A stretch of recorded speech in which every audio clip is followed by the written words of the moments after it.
Compañeros médicos, ¿cómo están? Espero que estén muy bien. En esta ocasión estaremos revisando una patología muy importante y es la tuberculosis. Estaremos viendo su etiología, su patogenia, sus formas de manifestarse, el diagnóstico y mencionaremos también los fármacos que se utilizan para el tratamiento. Entonces, comencemos. La tuberculosis no es más que una enfermedad del tipo granulomatoso crónico. Tiende a formar ciertas estructuras que posteriormente podrían calcificarse y generalmente se localizan en los pulmones, aunque existen diversas formas de tuberculosis que pueden ser producidas en diferentes órganos. Es importante saber que es granulomatosa y que es crónica, es decir, que esta enfermedad le tomará un periodo de tiempo prolongado para poder manifestarse. Antiguamente también se la conocía como peste blanca, tisis o mal del rey. Generalmente está causada por todo el complejo de micobacterias, en particular una que se denomina Mycobacterium tuberculosis. Esta Mycobacterium tuberculosis también es conocido como el famoso bacilo de Koch. Como habíamos mencionado, el principal órgano afecto en la tuberculosis son los pulmones. Sin embargo, a partir de un foco primario que se origina en los pulmones, puede diseminarse hacia otros órganos como los riñones, como el hígado, puede provocarse una tuberculosis a nivel del sistema nervioso central como son los meninges, etcétera, etcétera. Esta enfermedad en cualquiera de los órganos que afecte, lo que va a provocar es un tipo de necrosis denominada necrosis caseosa. Con caseosa me refiero a que habrá muerte del tejido y que a su vez provocará que se pierda la arquitectura del mismo, es decir, que se destruya prácticamente el órgano. Es importante saber que esta enfermedad generalmente es autolimitada, es decir, que puede detenerse en un cierto periodo de tiempo. Sin embargo, existen ciertos factores que pueden hacer que mi foco ya no se quede únicamente autolimitado, sino que se disemine. ¿Cuáles son estos factores? Personas mayores de 65 años, es decir, los adultos mayores, pueden haber comorbilidades, como por ejemplo en pacientes VIH, son las principales personas que tienden a provocarse una tuberculosis, debido a que generalmente ocurre en pacientes que tienen un sistema inmunológico deprimido. ¿En qué otros pacientes? En los pacientes diabéticos que cursan con lo mismo, un sistema inmunológico deficiente, pacientes que tengan neoplasias como los que poseen linfomas, pacientes con insuficiencia renal crónica, pacientes que estén malnutridos o desnutrición en su debido defecto y también pacientes que puedan sufrir de alcoholismo. Todo esto hace que mi sistema inmunológico disminuya su actividad y por ende facilita que se disemine la tuberculosis o el foco primario de tuberculosis. Y aquí hay que marcar algo importante y es que estar infectado no es lo mismo que estar enfermo. Una persona puede estar infectada, es decir, puede tener el microorganismo dentro de su organismo pero no puede presentar ni signos ni síntomas, en cuyo caso diremos que solo tiene infección. Y tampoco hay lesión tisular. En el caso de que ya exista una lesión tisular, presente signos y síntomas, diremos que el paciente está enfermo. Y otro dato importante es que la mayoría de las personas que están infectadas con el microorganismo Mycobacterium tuberculosis son asintomáticos, porque ya dijimos que generalmente suele ser autolimitada. Muy pocas personas, un porcentaje menor, sí presentan la enfermedad. La transmisión de la tuberculosis es generalmente de forma directa, es decir, con el contacto directo con el microorganismo. ¿De qué forma? Lo hace mediante gotitas respiratorias. Estas gotitas respiratorias provienen de las secreciones respiratorias de un paciente que está infectado y que presenta la enfermedad. Se dice que cuando la persona expectora, elimina 2 o 3 bacilos en cada gotita respiratoria. Esta gotita respiratoria se va a evaporar, pero el microorganismo tiende a formar a su alrededor una gota más pequeña que se denomina aerosol. Y esos aerosoles viajan por el aire y pueden infectar a otra persona siempre y cuando esta persona los inhale. Y de ahí pues que decimos que la transmisión es por vía directa y por vía de entrada será la vía respiratoria. Y cuando estos microorganismos entran pueden permanecer latentes durante varios años, por eso decimos que es una enfermedad del tipo crónica, porque a pesar de estar en el organismo pueden no provocar enfermedad hasta después de mucho tiempo. Lo esencial de saber también es que en esta patología lo que provoca es una hipersensibilidad retardada. Esta hipersensibilidad retardada está mediada por células. ¿Qué células? Principalmente por los linfocitos T. Ojo ahí, no es una patología mediada por anticuerpos, sino por células. Esta hipersensibilidad retardada se puede detectar de 2 a 4 semanas post-infección, mediante una prueba que se denomina prueba de la tuberculina, pero que hablaremos de ella cuando estemos hablando de diagnóstico. La etiología de esta patología es el Mycobacterium tuberculosis. Sin embargo, el más común es el hominis, que se presenta pues en los seres humanos. Esta micobacteria no es más que un bacilo porque tiene forma de vara, forma de bastón. Este bacilo es aerobio estricto, es decir, que solo vive cuando existe oxígeno, y de ahí pues que tiene afinidad por las vías respiratorias. Además de esto, es una bacteria inmóvil, es decir, que no posee flagelos que le permitan moverse. Cabe resaltar que es aerobio obligado. No es porulado, no presenta esporas. Además de esto es intracelular. Esta bacteria es intracelular obligada, no puede sobrevivir si no está dentro de una célula. ¿De qué célula? principalmente de los macrófagos, dependiendo del lugar donde se localicen. Por ejemplo, el más común sería tuberculosis pulmonar, por lo tanto hablaremos de macrófagos alveolares, pero su célula diana son los macrófagos. Estos bacilos actúan como oportunistas. ¿Por qué decimos como oportunistas? Porque la enfermedad se manifiesta únicamente cuando el sistema inmunológico está deprimido. Estos bacilos son exigentes. ¿Exigentes en qué sentido? Exigentes en el sentido de nutrientes, es decir, que no pueden sobrevivir en cualquier medio. Sin embargo, son bastante resistentes debido a que tienen una pared celular muy particular. Debido a la exigencia de nutrientes, hace que su división sea un poco lenta, es decir, cada 12 a 24 horas, y teniendo como un promedio aproximadamente unas 18 horas. Como habíamos dicho, el Mycobacterium tuberculosis tiene una pared celular y esta pared celular es rica en lípidos, es decir, posee bastantes lípidos. Esto le confiere una resistencia relativamente alta y de ahí que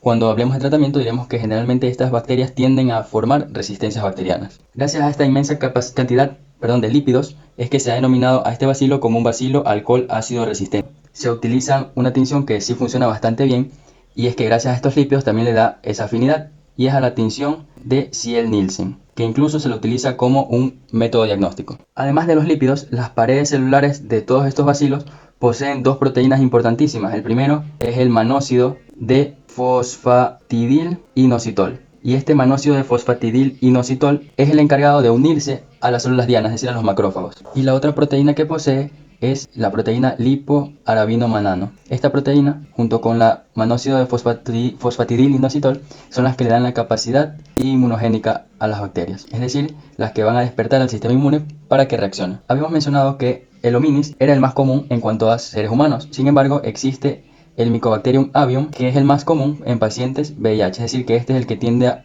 generar la tuberculosis en pacientes con el virus de inmunodeficiencia humana. Una vez que ya hemos conocido su agente, ahora veamos qué es lo que hace dentro de nuestro organismo. Ok, pero primero debemos de saber cuál es el periodo de incubación. El periodo de incubación no es más que el lapso de tiempo que va desde que un microorganismo, en este caso el bacilo, ingresa a nuestro cuerpo hasta que se presentan los primeros síntomas. Sin embargo, en tuberculosis se habla de dos periodos de incubación. Un primer periodo de incubación que va desde que el microorganismo ingresa a nuestro cuerpo hasta que se genera la reacción de hipersensibilidad tisular. Y el otro periodo de incubación del que se habla es desde que ingresa el microorganismo a nuestro cuerpo hasta que se presentan los primeros signos y síntomas. Teniendo así que el primer periodo de incubación hasta cuando se produce la reacción de hipersensibilidad es un poco variable y que generalmente fluctúa entre 2 a 8 semanas. Se habla de 4 a 8 semanas, pero en promedio es de 2 a 8 semanas. Ahora, si hablamos del otro periodo de incubación, que es desde que ingresa el microorganismo hasta los primeros signos y síntomas, es extremadamente más variable todavía, ya que requiere de meses o de años para que estos puedan provocar una enfermedad. Por eso decimos que es crónico. Ahora sí veamos cómo es toda esta patogenia. Entonces comienza primero con la inhalación del agente, es decir, de los bacilos, de los aerosoles que contienen a los Mycobacterium tuberculosis. Estos microorganismos ingresan a través de las vías aéreas superiores, continúan el trayecto por las vías aéreas inferiores y llegan a los pulmones. En los pulmones específicamente a los alveolos pulmonares. En los alveolos estos microorganismos interactúan con los macrófagos que se encuentran en este lugar. Por histología sabemos que se los denomina también como células de polvo, macrófagos alveolares o células de polvo. Debido a las proteínas que tiene en su pared, recuerden, tiene esa capacidad inmunogénica de activar a los macrófagos.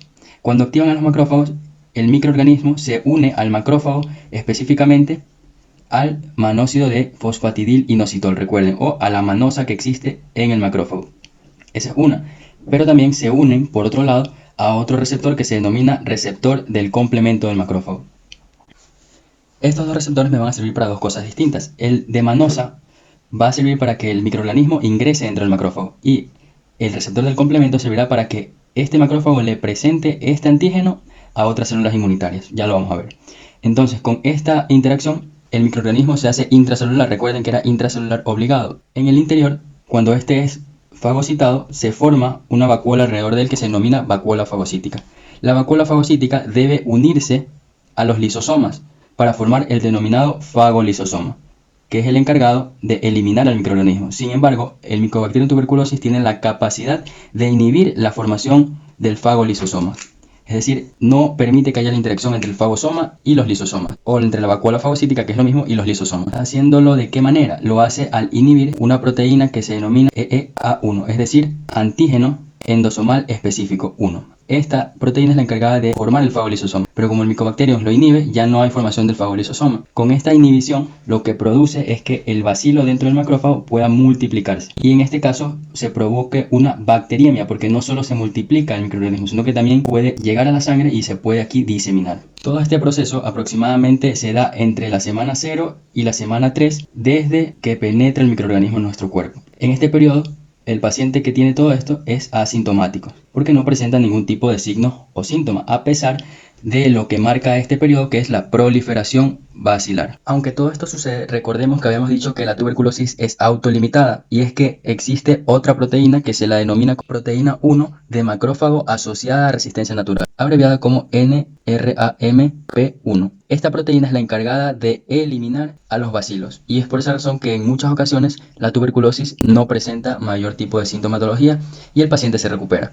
Pero cuando hay polimorfismos incluso de esta proteína, o la proteína no funciona bien y aún así la bacteria es resistente, puede llegar a proliferar aún más los microorganismos. Muy bien, una vez que ha proliferado todo esto, el macrófago tiene la capacidad de atraer linfocitos, o puede ir hacia un ganglio linfático e interaccionar con los linfocitos. ¿Gracias a qué? A los factores quimiotácticos. Entre ellos se encuentran C5a y C3a, que son los factores de quimiotaxis, es decir, que atraen a otras células inmunitarias. Estos C5a y C3a no son más que proteínas o factores del complemento. Una vez que el macrófago atrajo a los linfocitos, o el macrófago viajó hacia un ganglio linfático, lo que hace es interaccionar con los denominados linfocitos T CD4. Entonces aquí tenemos un linfocito CD4. ¿Gracias a qué proteína se produce esta interacción? Gracias a las denominadas interleucinas, y en este caso la interleucina que está actuando es la interleucina 2, que es secretada por los macrófagos. Gracias a que el macrófago le presenta el antígeno al linfocito T, este linfocito T se convierte o produce de linfocitos T CD4 linfocitos T CD4 de la serie TH1. Y además de estos, los linfocitos T CD4 pueden producir anticuerpos,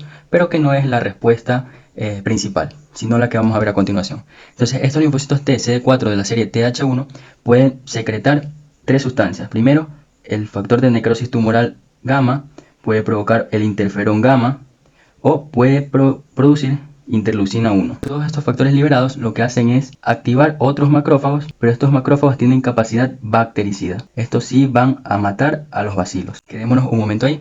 Regresemos al macrófago. Una vez que el macrófago activó los linfocitos TCD4, también puede activar a los linfocitos TCD8. Estos linfocitos TCD8 son los denominados linfocitos citotóxicos y son capaces de hacer lo mismo que los macrófagos bactericidas, es decir, eliminar de por vida los bacilos. Regresemos a los macrófagos bactericidas. Estos tienen la capacidad de producir tres sustancias fundamentales. Pueden producir factor de necrosis tumoral, pueden también producir óxido nítrico sintasa y también pueden producir oxígeno reactivo. Todas estas tres sustancias sirven para diferentes cosas. El factor de necrosis tumoral lo que hace es activar monocitos o reclutarlos, es decir, llamar hacia donde se encuentran los bacilos a los monocitos. El óxido nítrico sintasa lo que hace es aumentar la producción de óxido nítrico, y el óxido nítrico tiene una acción bactericida también, es decir, es un homólogo a los macrófagos bactericidas. Además, cuando hablamos del oxígeno reactivo, también posee la misma función, acción bactericida. Por lo tanto, decimos que tanto la formación del óxido nítrico sintasa como del oxígeno reactivo lo que van a producir es la eliminación de los bacilos. Muy bien, aquí ocurre algo interesante, y es que cuando la infección es multibacilar, es decir, hay demasiados bacilos, no se pueden eliminar por esta vía, es decir, no se pueden hacer mediante la actividad bactericida, sino que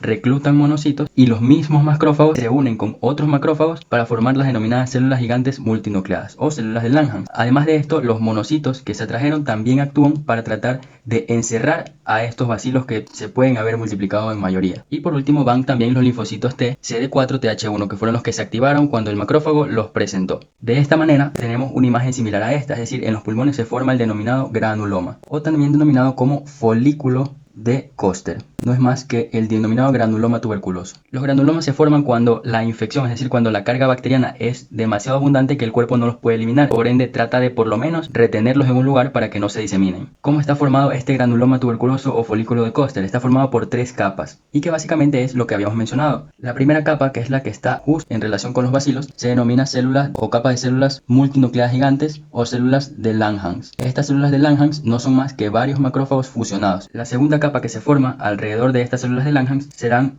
los histocitos epiteloides. Estos histocitos epitelioides no son más que monocitos activados, es decir, cuando se producía el factor de necrosis tumoral, se reclutaban monocitos y estos monocitos se convertían en histocitos epiteloides. Y por último, alrededor de las células de Langhans y alrededor de los histocitos epitelioides se forman los linfocitos T, CD4, TH1, que son los que prácticamente dan la sensibilidad. Es decir, que aquí ya el paciente se encuentra, como decimos, sensibilizado, ya tuvo un contacto con los bacilos. Y la respuesta que se producirá posterior, si se reactiva la infección o si hay otra infección exógena, estos serán los que van a responder. Y ahora sí, ahí tenemos formado el denominado granuloma tuberculoso. Y es por eso que también que decíamos que la tuberculosis es una enfermedad granulomatosa crónica. Todo este último proceso se da aproximadamente posterior a las 3 semanas. Es por esta razón que nosotros habíamos mencionado que la reacción de la prueba de la tuberculina siempre será positiva en el caso de que un paciente haya tenido exposición previa entre 2 y 4 semanas post-infección, porque después de las 3 semanas es que recién se produce la sensibilización. Ahora sí veamos entonces cómo se manifiesta la tuberculosis. La tuberculosis tiene dos formas grandes de presentación. La primera es una tuberculosis pulmonar, es decir, en los pulmones, y una tuberculosis extrapulmonar, que fue lo que hablábamos, que no solamente se puede evidenciar en los órganos respiratorios, sino también en múltiples órganos como los riñones, como el hígado, como las meninges,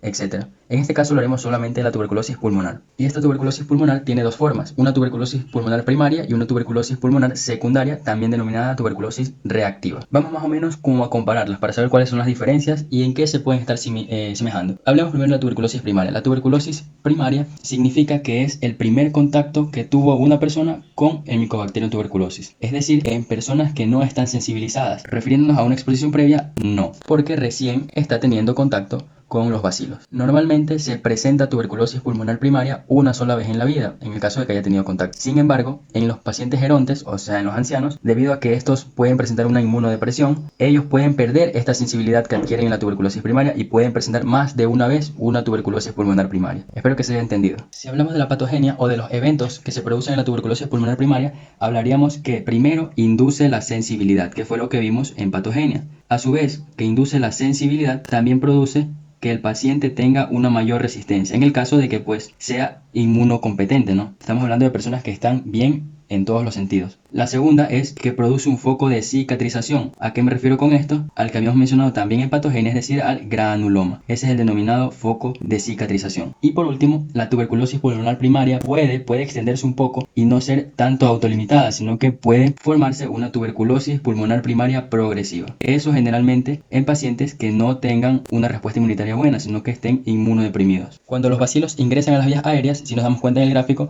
la localización o en donde ellos generalmente están y donde se los contiene en la primera exposición es a nivel de los lóbulos medios y los lóbulos inferiores. Es decir, podemos nosotros referirnos a que la tuberculosis pulmonar primaria generalmente es a nivel basal y también cerca de las pleuras, es decir, de las membranas que recubren a los pulmones. Esta tuberculosis pulmonar primaria induce sensibilización y por ende produce un foco de cicatrización o granuloma. Este foco, antes de volverse granuloma, es un foco inflamatorio porque existen células inmunitarias tratando de contener a los bacilos y este foco se lo denomina como foco de Gone. Sin embargo, habíamos dicho que ese foco inflamatorio podía hacer que interactúe con los linfocitos en ese mismo punto o podía viajar hacia un ganglio linfático regional, uno que esté cerca. En el caso de que viajen a un ganglio linfático y también se produzca una reacción inflamatoria, hablaremos de dos focos de reacción inflamatoria y estos dos focos se los conoce como complejo de Gone, que está conformado prácticamente por el primer foco de Gone, más el segundo foco que corresponde a un ganglio linfático, es decir, una adenopatía. Foco de Gone más adenopatía, complejo de Gone. Este complejo de Gone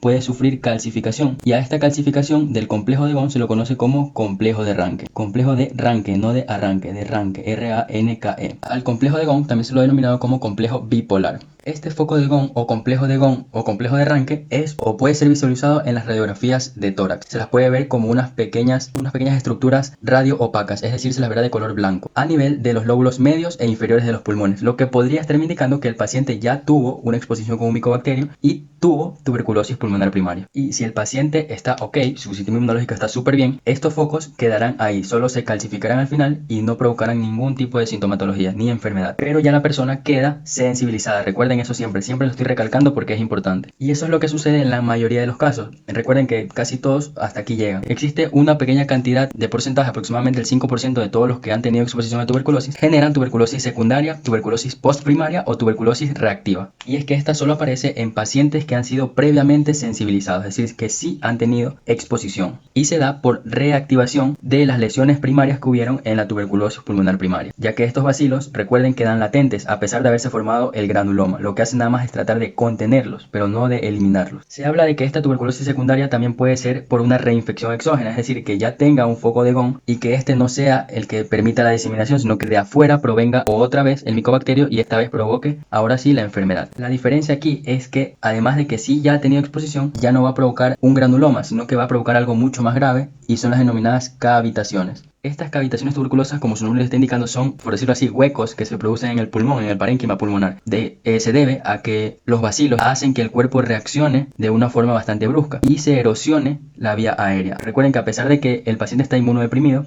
igual hay respuesta inflamatoria. Y si hay respuesta inflamatoria, habrá erosión del tejido. Esta tuberculosis pulmonar secundaria se localiza generalmente en los lóbulos superiores de los pulmones. Y generalmente le podemos decir entonces que es de origen apical, siempre hacia los vértices pulmonares y cerca de las pleuras. Se dice que se da a nivel de los lóbulos superiores porque aquí es donde hay una mejor relación ventilación-perfusión, es decir, que hay una mayor cantidad de presión parcial de oxígeno. Y como los bacilos tuberculosos son aerobios exigentes, se les hace mucho más fácil poder multiplicarse y diseminarse a partir de ese punto. Un dato importante es que la tuberculosis secundaria, siempre que se presente, debe uno sospechar de que el paciente podría tener VIH. No estoy diciendo que vaya a tener, sino que podría ser una posibilidad. Muy bien, estas cavidades tienen características tanto radiológicas como al examen directo. Lo vamos a ver de esta manera. La cavitación entonces siempre es menor a 2 centímetros, pero esto no quiere decir que siempre será de ese tamaño, me refiero al diámetro. Puede incluso expandirse, pero generalmente son menores a 2 centímetros. Se encuentran de 1 a 2 centímetros de las pleuras, están muy cerquitas, incluso las puede ir lesionando. Si observamos el gráfico, he dibujado más o menos en la parte central negro y alrededor rojo. Esto significa que en la parte central de la cavidad lo que vamos a observar es una necrosis gaseosa.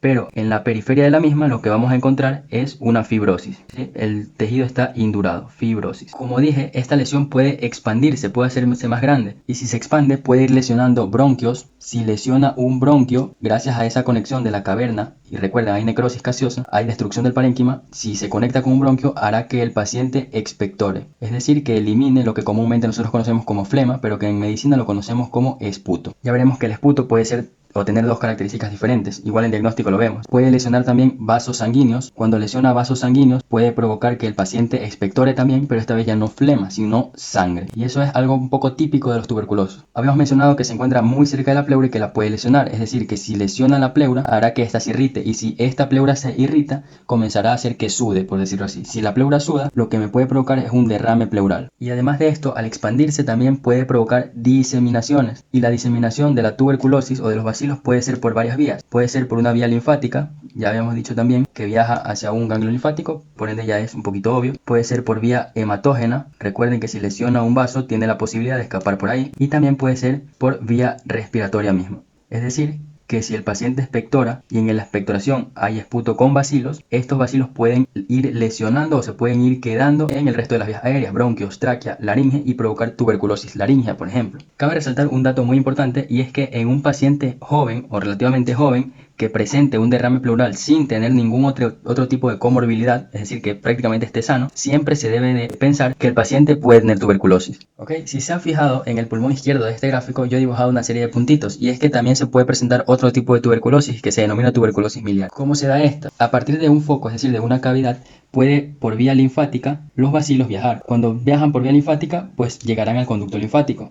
Y como ustedes saben, los linfas están comunicados con las venas. Por lo tanto, después de haber atravesado todo el sistema linfático, llegará al retorno venoso. Este retorno venoso posteriormente llegará pues a lo que ustedes sabemos, al corazón derecho, ¿verdad? Aurícula derecha, ventrículo derecho. Y de aquí saldrá a través de las arterias pulmonares. Y una vez que llegan a las arterias pulmonares, obviamente llegarán a los pulmones. De esta manera provocan focos de reinfección por esta vía. Es decir, que los bacilos viajan, llegan al pulmón, se asientan. Del mismo foco pueden viajar más bacilos, se asientan en el pulmón. Y provocan múltiples focos de lesión, y estos múltiples focos de lesión hacen como que se vean como unos puntitos, unas semillas de mijo. Por eso se la ha denominado como tuberculosis miliar. Incluso pueden relacionarlos con miles, o sea, muchos focos de lesión, y que en general también oscilan más o menos en un tamaño de 2 milímetros. Bien, y de este mismo foco también pueden viajar no solamente hacia el mismo pulmón, sino que puede viajar hacia las meninges y producir una meningitis tuberculosa, puede viajar a los riñones y provocar una tuberculosis renal, puede viajar a los huesos y provocar osteomielitis. En el caso de que la tuberculosis afecte a las vértebras, se lo denomina como mal de Pot. Puede viajar a las trompas de falopio y provocar una salpingitis, e incluso puede ir hacia el intestino y producir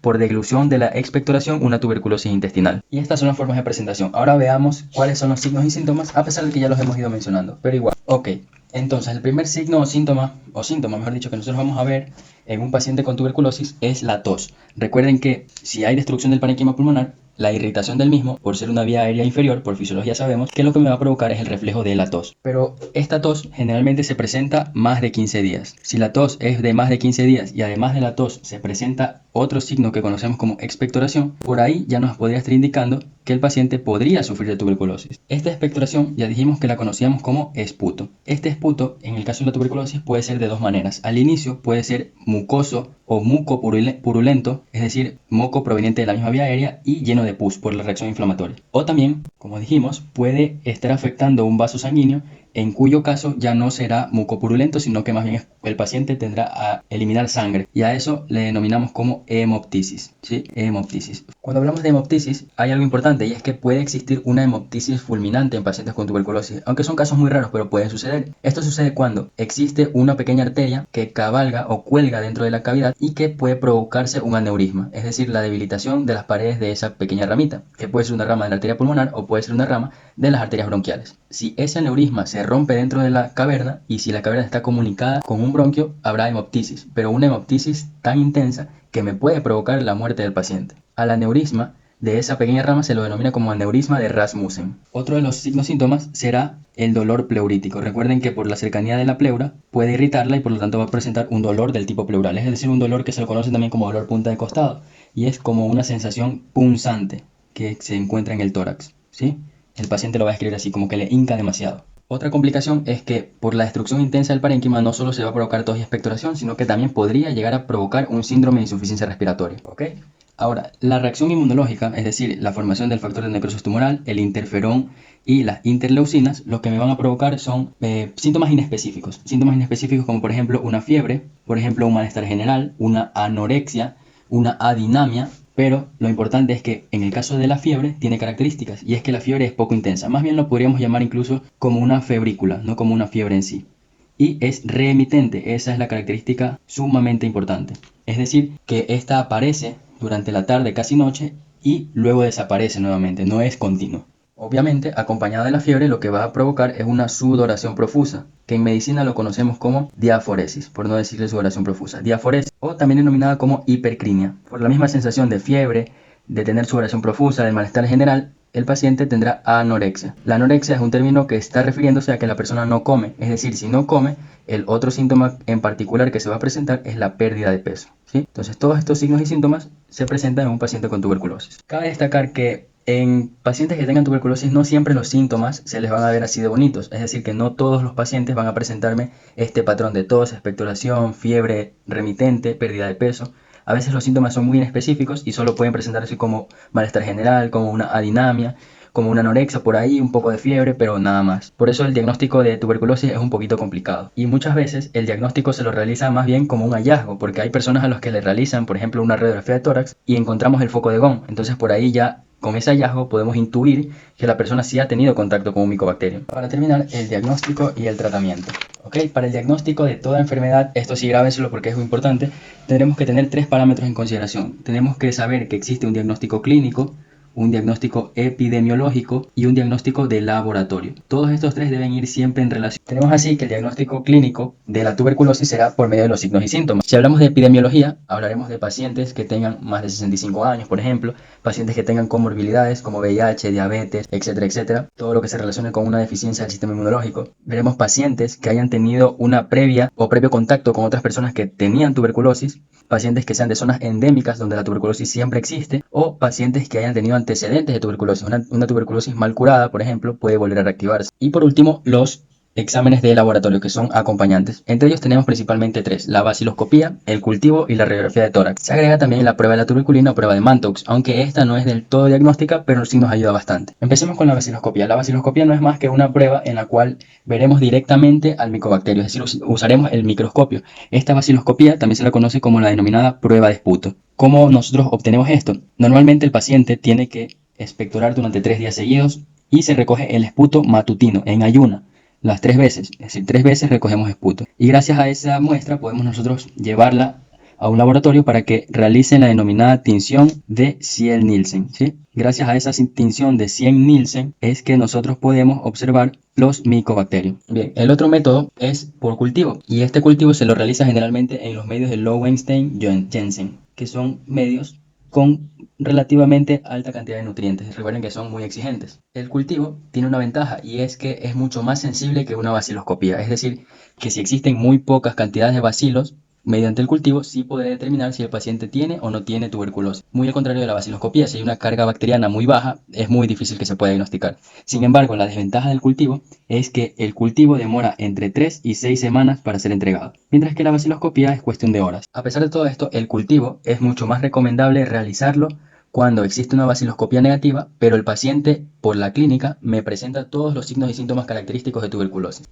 En pacientes que tengan VIH, más que hacer un cultivo en Lowenstein-Jensen, se les recomienda hacer un hemocultivo, ¿sí? Hemocultivo. Muy bien, ahora el método de imagen más común es la radiografía de tórax. La radiografía de tórax nos va a permitir conocer tres cosas. Primero, la localización de la afectación pulmonar, ya sea apical o ya sea a nivel de los lóbulos medios. Puede también darnos información sobre la extensión, qué tan grande es el daño pulmonar. Y también puede decirme cuál es la gravedad. Si ya sabemos que está muy extendido, entonces podemos intuir también que es bastante grave. ¿Qué vamos a observar en la radiografía? Ya sabemos el foco de Gone o el complejo de Gone, recuerden. E incluso si ya el paciente tiene una tuberculosis pulmonar secundaria, lo que vamos a observar es una cavitación. Un último método diagnóstico que también se utiliza es la prueba de la tuberculina o prueba de Mantoux. Esta prueba de la tuberculina utiliza algo que se denomina PPD, que significa derivado proteico purificado. ¿Cómo va esto? Generalmente se inyecta una décima de este derivado proteico purificado por vía intradérmica, tal cual está aquí en la cara anterior del antebrazo. Cuando nosotros realizamos esto, debemos esperar aproximadamente entre 48 a 72 horas posterior a la inyección para ver la reacción. Esta reacción provocará una pápula, es decir, una roncha, lo que conocemos comúnmente como una roncha. Esta pápula tiene la siguiente lectura. Si es mayor a 10 milímetros, se mide en milímetros de diámetro, decimos que la prueba es positiva y nos indica que el paciente ya ha tenido una exposición al Mycobacterium tuberculosis, porque ya tiene una reacción inmunitaria. Recuerden que es mediada por células. Si existe un paciente que tenga más de 6 milímetros y que además haya tenido contacto con una persona que tuvo o tiene tuberculosis, se dice que también la prueba es positiva. Y si tiene menos de 10 milímetros, pero el paciente no ha tenido contacto con nadie que haya tenido tuberculosis, la prueba se considera negativa. Pero aquí hay algo importante, y es que esta prueba no diferencia entre una persona que ha sido vacunada a una persona que ha sido expuesta por el agente en sí. Por eso no se la considera tanto como una prueba tanto diagnóstica, pero igual se la utiliza. Y ahora sí, para terminar, mencionaremos los fármacos que se utilizan en la tuberculosis. Tenemos fármacos de primera línea, de segunda línea y otros fármacos que también han sido útiles y que entran en este grupo. Los de primera línea son los de elección y se valora riesgo-beneficio, donde el beneficio es más que el riesgo. Los de segunda línea es todo lo contrario, aquí el riesgo es un poco más que el beneficio, pero ya que no hay más, estos de segunda línea se utilizan cuando generalmente hay resistencias bacterianas, nos toca dar. Siendo así, los fármacos que se combinan como primera línea, tenemos la isoniazida. Esta isoniazida, además de ser tratamiento curativo, también es tratamiento profiláctico, es decir, una persona que haya tenido contacto, por ejemplo, con un tuberculoso puede tomar isoniazida durante 6 meses y es como un método profiláctico, previene que éste vaya a desarrollar la enfermedad. En los pacientes que sean VIH y que hayan tenido contacto también se puede utilizar como profilaxis, pero la profilaxis ya no es de 6 meses, sino de 12 meses, es decir, un año. Otro fármaco en esta familia es la rifampicina. Además de la rifampicina también tenemos piracinamida. Podemos mencionar también al etambutol y la streptomicina. Muy bien. Los de segunda línea podemos mencionar a la amicacina, a la kanamicina, a la capreomicina. Podemos también citar a la etionamida y al ácido para aminosalicílico. ¿Ok? Y los otros fármacos que también han sido de utilidad son la ciprofloxacina, en este grupo entra también la moxifloxacina, o moxifloxacino, como ustedes quieran llamarlo, levofloxacina y amoxi más ácido clavulánico, es decir, amoxicilina más ácido clavulánico. Cualquiera que sean los fármacos que se utilicen, el tratamiento de la tuberculosis más o menos se demora entre 6 y 9 meses. Ese es el tiempo que se debe de tratar a un paciente que tiene tuberculosis. Muy bien, hasta aquí el video de hoy, chicos. Espero que les haya gustado, que les haya servido. Si tienen alguna duda, no olviden preguntarlo. Espero que tengan un buen día, tarde o noche. Nos vemos en una próxima ocasión. Bye bye.